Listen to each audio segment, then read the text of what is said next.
नमस्कार दर्शकों, मैं गरिमा चित्रांशी स्वास्थ्यम जयते में आप सभी का हार्दिक स्वागत।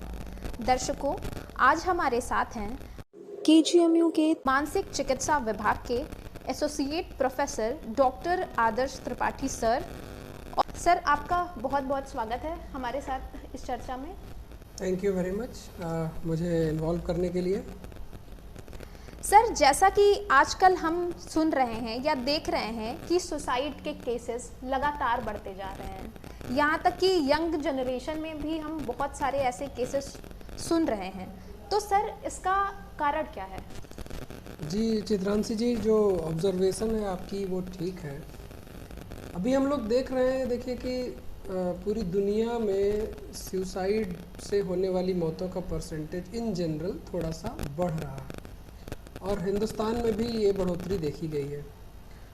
जहाँ तक देखिए एज डिस्ट्रीब्यूशन का सवाल है, तो ये मैं बताना चाहता हूँ कि सुसाइड जो है यंग लोगों में होने वाला, मतलब एक काफ़ी प्रमुख कारण है डेथ का। यहाँ तक कि अगर यंग एज में 20 से 40 वर्ष के बीच में देखा जाए तो सुसाइड जो है सेकंड मोस्ट कॉमन कॉज है डेथ का रोड ट्रैफिक एक्सीडेंट के बाद में। तो ये एक बड़ी समस्या है और ये ऐसी समस्या है जिस पर ध्यान देने की ज़रूरत है, क्योंकि सुसाइड एक ऐसी परिस्थिति है जहाँ पर काफ़ी लोगों को बचाया जा सकता है और इस प्रॉब्लम को हैंडल किया जा सकता है इफेक्टिवली। जी सर, जैसा कि हमने कारण की बात करी, तो सुसाइड की टेंडेंसी से बचाव किस प्रकार कर सकते हैं या उस पर्सन की मनोस्थिति को किस प्रकार से हम बेहतर कर सकते हैं, और अब डॉक्टर के तौर पर क्या सुझाव देते हैं? जी, तो देखिए इसके बारे में मैं आपको थोड़ा सुसाइड के बारे में कुछ और पहले जानकारियाँ दूंगा जी। फिर हम उनके चीज़ों को समझेंगे। देखिए सुसाइड पर जब हम लोग रिसर्च करते हैं तो प्राइमरली हम लोग ये पाते हैं कि दो तरह की परिस्थितियाँ लोगों में होती हैं जी। एक परिस्थिति ऐसी है जिसको हम लोग इम्पल्सिव सुसाइड कहते हैं, जो व्यक्ति किसी समय आवेश की अवस्था में आके सुसाइड अटेम्प्ट करता है जी। जैसे कि उसका अपने परिवार के किसी सदस्य से झगड़ा हो गया, रिजल्ट खराब आया, किसी दोस्त से झगड़ा हो गया, कोई बड़ा नुकसान हो गया, तो ऐसा व्यक्ति वो पहले किसी भी तरह की मानसिक समस्या से ग्रस्त नहीं था, केवल उस समय के कष्ट में आवेश में आकर उसने सुसाइड का प्रयास किया।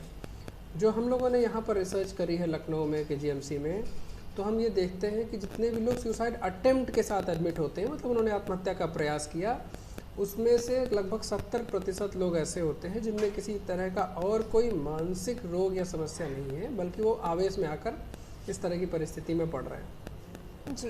एक दूसरी तरह की परिस्थिति जो हम लोग देखते हैं, उसमें व्यक्ति लंबे समय से किसी मानसिक समस्या से ग्रसित है, जैसे कि वो लंबे समय से डिप्रेशन से ग्रसित है, लंबे समय से किसी और बाइपोलर डिसऑर्डर या किसी और मानसिक रोग से ग्रसित है जी। और उस मानसिक रोग की अवस्था में वो बहुत हताश हो गया है, बहुत निराश हो गया है, उसे लगता है कि अब उसमें सुधार की गुंजाइश नहीं है, जीवन बेहतर नहीं है।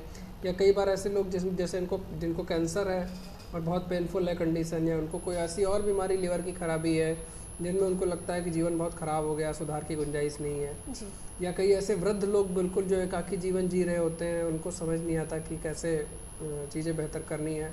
तो ऐसी परिस्थिति में वो लोग जब लंबे समय तक हताशा और निराशा के शिकार रहते हैं तो फिर वो आत्महत्या का प्रयास करते हैं। तो अब ये दो मुख्य जो तरीके हैं, उनमें कारण भी उनकी परिस्थितियों से जुड़े हुए हैं जी। यंग लोगों में वो अपने मानसिक अवस्था को हैंडल नहीं कर पा रहे हैं और वो आवेश के दौरान जो डिप्रेशन है या जो हताशा है उसको समझ नहीं पा रहे हैं कि उसको कैसे मैनेज करें, और परेशान होकर इस तरह की परिस्थिति में पड़ जा रहे हैं। दूसरी तरफ के जो लोग हैं वो लंबे समय से परेशानी से गुजर रहे हैं, तो वो उनको जैसा अपेक्षित सहयोग है वो नहीं मिल पा रहा है, इस वजह से समस्याएं पैदा हो रही हैं जी। सर, हम ऐसे व्यक्ति की फ्रेंड्स या फैमिली मेंबर के तौर पर किस तरीके से उसकी मदद कर सकते हैं ऐसी परिस्थितियों से निपटने में या ऐसी परिस्थितियों से बाहर निकलने में? जी, देखिए जो फ्रेंड्स और फैमिली मेम्बर की एक महत्वपूर्ण भूमिका होती है, क्योंकि सुसाइड, देखिए हम लोग डॉक्टर ये कहते हैं कि सुसाइड एक ऐसी इमरजेंसी है जिसमें कि काफ़ी लोगों को के जीवन को बचाया जा सकता है और जी। वो अपने जीवन में अच्छे तरीके से कंट्रीब्यूट कर सकते हैं। जैसे इम्पल्सिव सुसाइड की जब हम बात कर रहे हैं, तो आप ये देखें कि बहुत सारे लोग अपने जीवन में कई बार ऐसी परिस्थितियों से गुजरते हैं जब उनके मन में ये इम्पल्स आती है कि वो कुछ नुकसान कर लें। ये बहुत सामान्य है और बहुत सारे यंग लोग, अगर आप उनसे बात करेंगे तो ऐसी भावनाओं को एक्सप्रेस करेंगे। उनमें से कुछ ऐसे लोग हैं जिन्होंने एक्चुअल में ऐसा अटेम्प्ट किया है, जिन्होंने वास्तव में आत्महत्या का प्रयास किया है। जी। और दुर्भाग्य से बहुत बार ऐसा होता है कि जब आत्महत्या का प्रयास करते हैं लोग तो कुछ इतना लीथल हो जाता है कि वो अपने जान से हाथ खो बैठते हैं। और ये जो परिस्थिति है ये बहुत ज़्यादा सक्सेसफुल, बहुत पढ़े लिखे, समझदार से लेके बहुत गरीब और अशिक्षित हर तरह के व्यक्तियों में हो सकती है। बहुत सारे ऐसे पुराने उदाहरण हैं जो बहुत सक्सेसफुल लोग हैं जिन्होंने जीवन में कभी ऐसा हताशा का दौर आया है जिसमें अपने सुसाइड आत्महत्या का भी प्रयास किया, लेकिन उस परिस्थिति से निकलने के बाद फिर उन्होंने जीवन में बहुत कुछ अच्छा किया। बहुत सारे उदाहरण ऐसे आपको मिल जाएंगे। तो इसका मतलब ये है कि अगर इन लोगों को, मतलब ये लोग बच्चे हैं तो ये जीवन में बहुत कुछ अच्छा कर सकते हैं और ये तात्कालिक आवेश को अगर संयमित और संतुलित कर पाएँ तो उनके जीवन में मदद हो सकती है। तो परिवार वाले देखिए ये समझिए कि अगर कोई ऐसी कोई मुश्किल है कि जैसे कोई एग्ज़ाम में किसी का रिज़ल्ट बुरा आ गया है, किसी से ऐसा झगड़ा हो गया है और कोई व्यक्ति बहुत आवेशित हो गया है, तो ये बात समझें कि भावनाओं को जो बहुत ज़रूरत से ज़्यादा अपने ऊपर हावी होने देने की ज़रूरत नहीं है। एक सपोर्ट का माहौल बनाए रखें।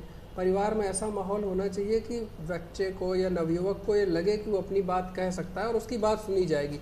भले ही ये ज़रूर है कि उसकी बात पूरी मानी जाएगी, परिवार में नहीं मानी जाएगी, लेकिन अगर किसी व्यक्ति को लगता है कि कम से कम मेरी बात सुनी जाएगी जी। और उस पर चर्चा होगी कि क्या हो सकता है, तो लोगों को बहुत मदद मिलती है। कई बार जब लोग परेशान होते हैं तो मित्र या उसके जो साथ करीबी लोग होते हैं वो ये समझ नहीं पाते कि वो क्या सपोर्ट ऑफर करें, क्या बात करें, किस तरीके से मदद करें। तो मैं यहाँ पर सभी आपके दर्शकों को और सुनने वालों को बताना चाहता हूँ कि ये रिसर्च प्रमाणित करती है कि आपको जो व्यक्ति ज़्यादा परेशान है उससे बात करने में कोई भी विशेष स्किल की ज़रूरत नहीं है। कोई आप साइकोलॉजिस्ट हो, कोई बहुत आप क्षमतावान और ट्रेंड व्यक्ति हो, इसकी बिल्कुल ज़रूरत नहीं है। ये देखा जाता है कि अगर आप किसी परेशान व्यक्ति के साथ केवल बैठते हैं, केवल समय बिताते हैं, उसको इनकरेज करते हैं उस बात करने के लिए, भले ही आप कोई सलाह दे पाएँ या ना दे पाएँ, भले ही आप उसकी कोई मदद कर पाएँ या ना कर पाएँ, केवल आप ये जताएं कि मैं तुम्हारे साथ हूँ और मुश्किल के समय मैं तुम्हारी कोशिश करूँगा मदद करने की।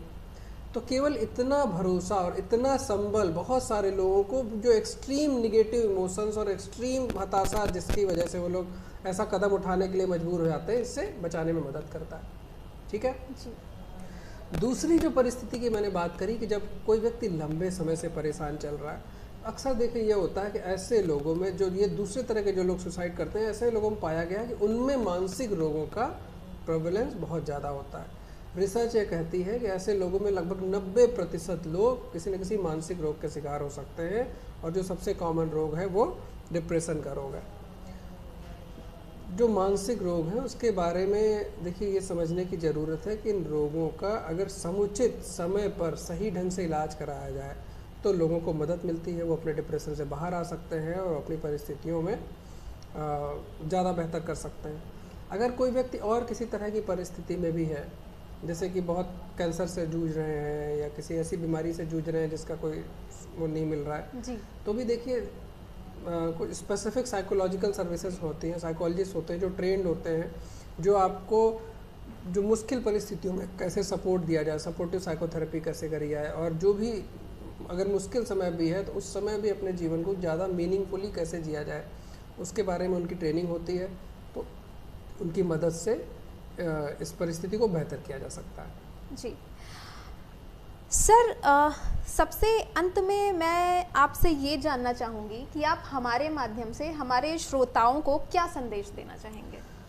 तो सबसे प्रमुख और महत्वपूर्ण बात यह है कि सुसाइड एक ऐसी इमरजेंसी है जिससे कि बहुत सारे लोगों की जान बचाना संभव है।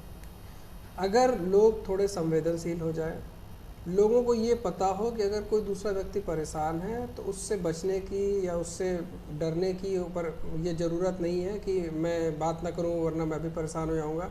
अगर आप थोड़ी संवेदनशीलता दिखाते हैं और केवल ये ऑफ़र करते हैं कि मैं तुम्हारे साथ हूं और मैं कोशिश करूंगा तुम्हारी बात सुनने की, तो इन बातों से भी मदद मिलती है।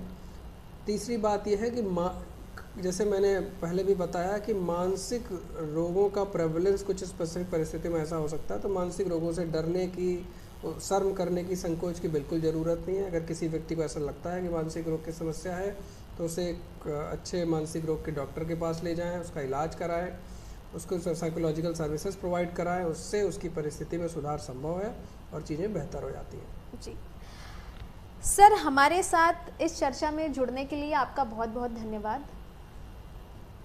दर्शकों, आज हमारे साथ थे किंग जॉर्ज मेडिकल यूनिवर्सिटी के मानसिक